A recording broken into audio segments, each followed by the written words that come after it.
Hello students, my name is Smituranjan and I am an aptitude and reasoning trainer.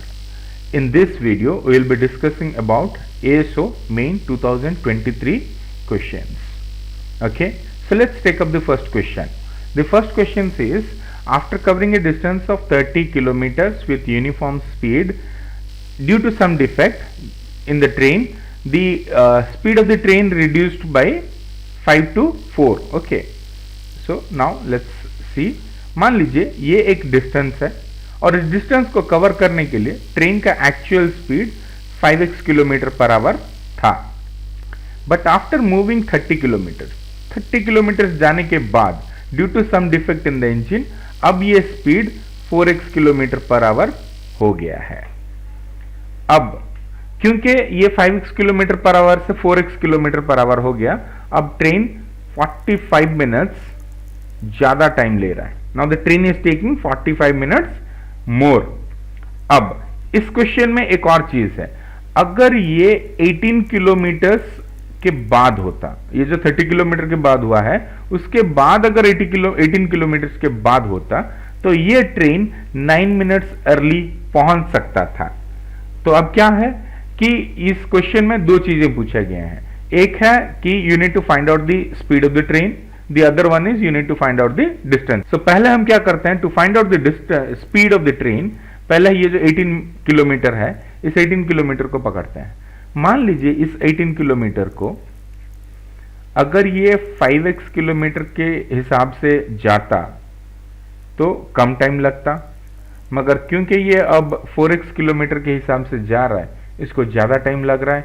कितना ज्यादा time लग रहा है? 9 मिनट्स ज्यादा टाइम लग रहा है। So this is 9 minute. अब देखिए ये 9 मिनट तो है, मगर क्योंकि ये किलोमीटर पर आवर में है, ये भी किलोमीटर पर आवर में है, ये सब किलोमीटर में है, so I will convert it to hour. तो अगर इसको मैं आवर में कन्वर्ट कर रहा हूं तो this is 9/60। Now that implies x का वैल्यू अगर हम फाइंड आउट कर देंगे तो हमें स्पीड पता चल जाएगा।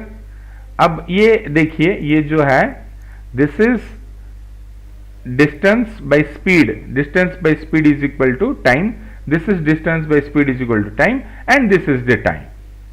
So distance by speed minus distance by speed is equal to time. तो अब इसको अगर हम कैलकुलेट करते हैं, now this is coming 20x square, अब ये ऊपर आ गया 5 into 18 90x minus 72x, that implies 18x by 20x square is equal to 9/60। ये x और ये स्क्वायर कट गया तो now the value of x is equal to आपका 18 into 60 by 9 into 20, 9 1 जा 9 2 जा 21 जा 23 जा। now x, the value of x is 6. Since the value of x is 6, the value of 5x will be 30 kilometer per hour.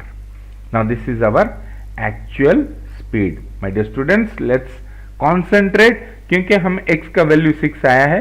Now the actual speed of the train is 30 kilometer per hour and the reduced speed of the train is 24 kilometer per hour, क्योंकि 4 into 6 24 kilometer per hour, this is 24 kilometer per hour.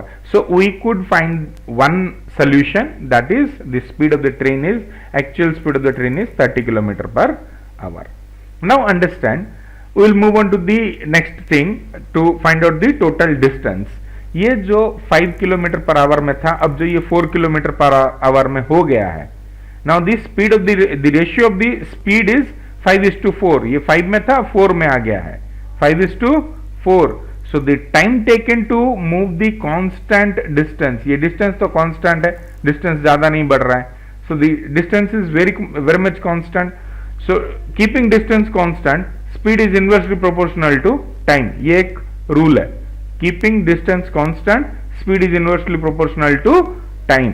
तो ये अगर speed का ratio 5:4 है तो ये time का ratio 4:5 हो जाएगा। मतलब पहले अगर इसको 4y टाइम लगता था, अब इसको 5y टाइम लग जाएगा। पहले 4y टाइम लगता था, अब 5y टाइम लग जाएगा। अब ये जो एक y बढ़ गया है, this is y is equal to 45 minutes, ये जो y टाइम बढ़ गया है that is given 45 minutes, you have here 45 minutes. अब अगर y is equal to 45 minutes है तो 4y is equal to 180 minutes है। y is equal to 45, तो 4y is equal to 180 minutes, which is the actual time taken to cover this distance। ये distance को cover करने के लिए उसको 4y टाइम लगता था 180 minutes, and my dear friends 180 minutes is equal to 3 hours. 180 minutes is equal to 3 hours. Now the actual speed of the train is 30 km per hour. The speed of the time taken is 3 hours. So this distance is 3 into 30, that is 90 kilometer. Now this distance is 90 kilometer. So what is the actual distance of the journey? ये पहले का 30 kilometer, अब इसका 90 kilometer. Now the actual distance is 120 kilometer. So we have two answers, that is 30. The actual speed of the train is 30 kilometer per hour and the distance of the journey is 120 kilometer. I hope you understood the question. अगर कुछ भी doubt है तो आप फिर से पीछे जाके इसको देख सकते हो। अगर कुछ फिर भी कुछ डाउट्स होता है तो कमेंट कर देना, again I will solve. Let's move on to the next question.